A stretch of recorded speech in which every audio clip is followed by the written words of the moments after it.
To test them now? Yes. All right. I'm gonna have another one shamelessly. Amazing. Very good.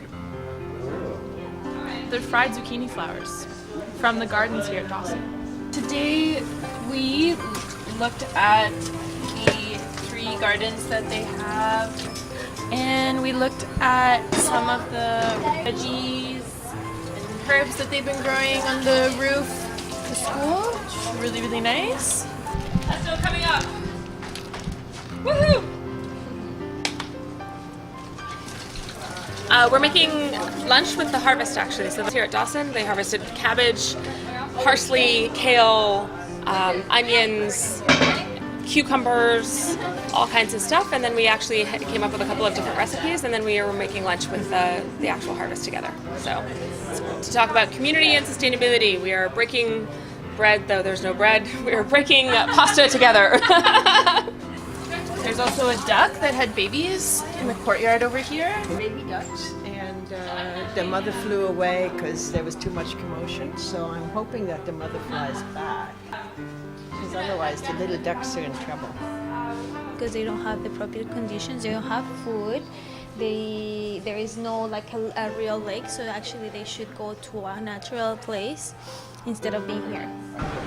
Okay, so right there, if you can see, there's Mama Duck. She's quacking because her little babies are in the box, and we have to move them because they can't stay here when the students come back. Varying opinions as to whether or not the duck should be taken out immediately, largely because there's not a lot of options in terms of food and water sources. So we set up a little pool over here, but depending on who you talk to, they should have been taken out immediately. We didn't think they were strong enough, but 6 of them died. 6 of them died. The last time we actually had ducklings in here, 5 of them died because they ingested cigarette butts that people had actually thrown out into the rocks. So it's not a clean or safe environment for them, and yet it's difficult to actually remove them as well. So. What are we doing now?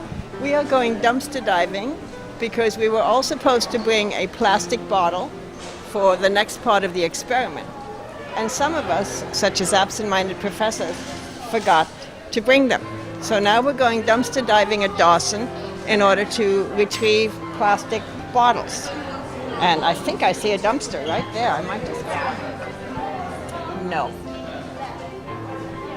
There's one.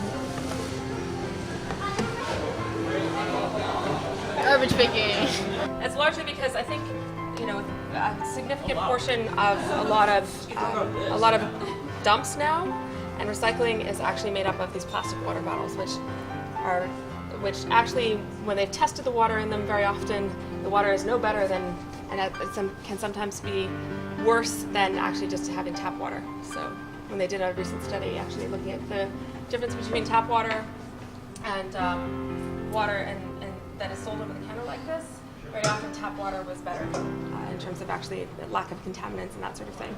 So the City of Montreal is very, very good at actually filtering its water and taking care of us and making sure that there's nothing wrong with our water. So there's no reason that we shouldn't be drinking tap water. And it's largely because I think a significant portion of a lot of dumps now and recycling is actually made up of these plastic water bottles, which actually, when they've tested the water in them, very often the water is no better than, and can sometimes be worse than actually just having tap water. So when they did a recent study actually looking at the difference between tap water and water and that is sold over the counter like this, very often tap water was better in terms of actually lack of contaminants and that sort of thing.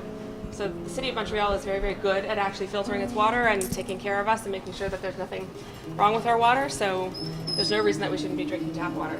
So we all have a right to actually to call up the company and say, where do the ingredients in our food come from? And I do this activity with my students actually, where they have to go through the list of ingredients in a particular food item, and they have to call the company and ask where the ingredients came from. What do you think they get? What do you think happens?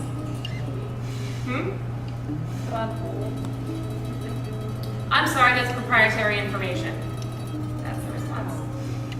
So they call up Cheerios, they call up and they say, can you tell me where the wheat from that's used in Cheerios comes from? I said, nope, that's proprietary information.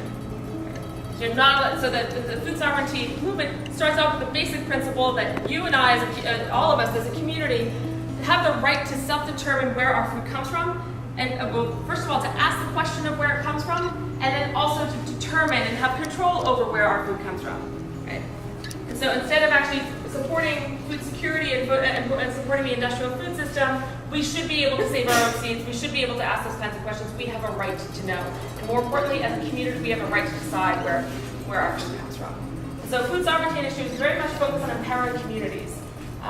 The people's potato is an example of that's something that falls squarely within the food sovereignty paradigm. We make plants. Right?